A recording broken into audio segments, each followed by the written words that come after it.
for turning to 10. This is Southern New England's news leader. Today is expected to be one of the busiest travel days of the year, despite a recent alert by the U.S. government. We have a live report from TF Green if you are flying out today. The dancing cop will no longer be entertaining Providence drivers. What he says is the reason behind parting ways with the city. And new details emerge on the suspected mastermind behind the Paris attacks. We now know there were plans to carry out a second attack just hours before he was killed. Good morning, everybody. I am Chelsea Walker, and here's what's tracking today. The Rhode Island DUI Task Force will be on the roads for the upcoming holiday. Local and state police will be in patrolling from 10 at night until 3 the next morning. This year, 20 departments in Rhode Island are participating. Police remind drivers that even when the task force goes off duty, police will continue to look for impaired drivers. 2 men were charged in a road rage incident are free on bail, but due and back in court today.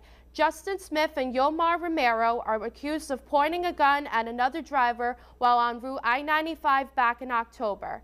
The incident happened in Sharon, and both men are from Rhode Island. The victim was not injured.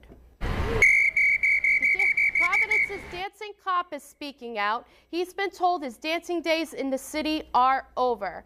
Tony Lepore was let go yesterday. He says it was because of the protests he organized against a Dunkin' Donuts employee who wrote Black Lives Matter on an officer's coffee cup. NBC 10's Matt Reed has reaction from city officials. New on Sunrise, attorneys are expected to present their defense next week in a Fall River murder trial. The Fall River Herald is reporting that Daniel Tavares' lawyers will present their case on Monday, with closing arguments expected to begin Tuesday. Tavares is accused of stabbing a woman to death, then burying her body back in 1988. The victim, 32-year-old Gail Patello, was the mother of 3. Tavares is already serving a life sentence for killing 3 people, including his mother. Prosecutors say Tavares has admitted to killing Patello, but defense attorney says it was their client who helped solve a cold case. A Cumberland man arrested during the course of a murder investigation is expected back in court today. Officers investigating the murder of Stanley Stowick learned one of his neighbors was wanted on outstanding warrants. William Donnelly was arraigned last month on breaking and entering charges and a fugitive from justice charge. Donnelly has not been charged in connection with Stowick's murder. Police say the investigation is ongoing. Attleboro police are asking the public for help in identifying 2 men believed to have robbed a man outside his home last weekend. According to the Sun Chronicle, the victim told officers he was robbed by the 2 men when he returned home from work around 7:45 Saturday night. Police believe the victim was targeted and may have known his attackers. The suspects may be from Somerset, Raynham, or the Taunton area. If you have any information, contact police.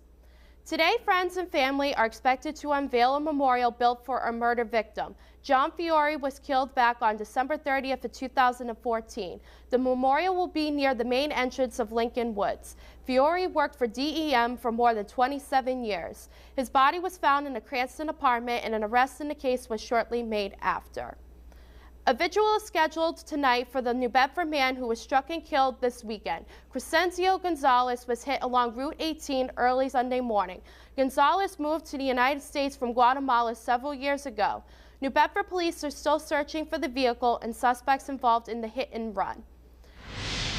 Tracking developments out of a story out of Chicago. A few hundred protesters gathered in the streets of Chicago following the release of disturbing dashcam video that shows a white Chicago police officer shooting a black teenager.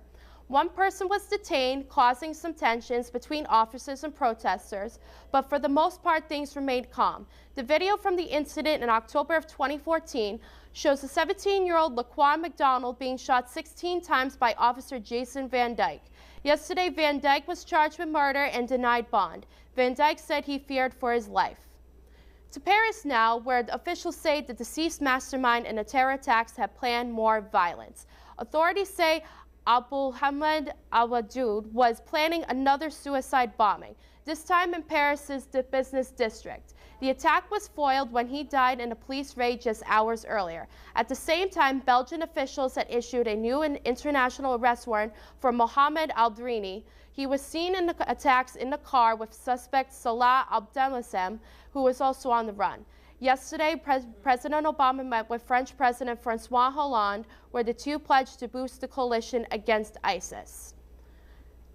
Next on NBC 10 News Sunrise, Cranston City Council takes a step forward in reinstating an officer who was wrongly demoted.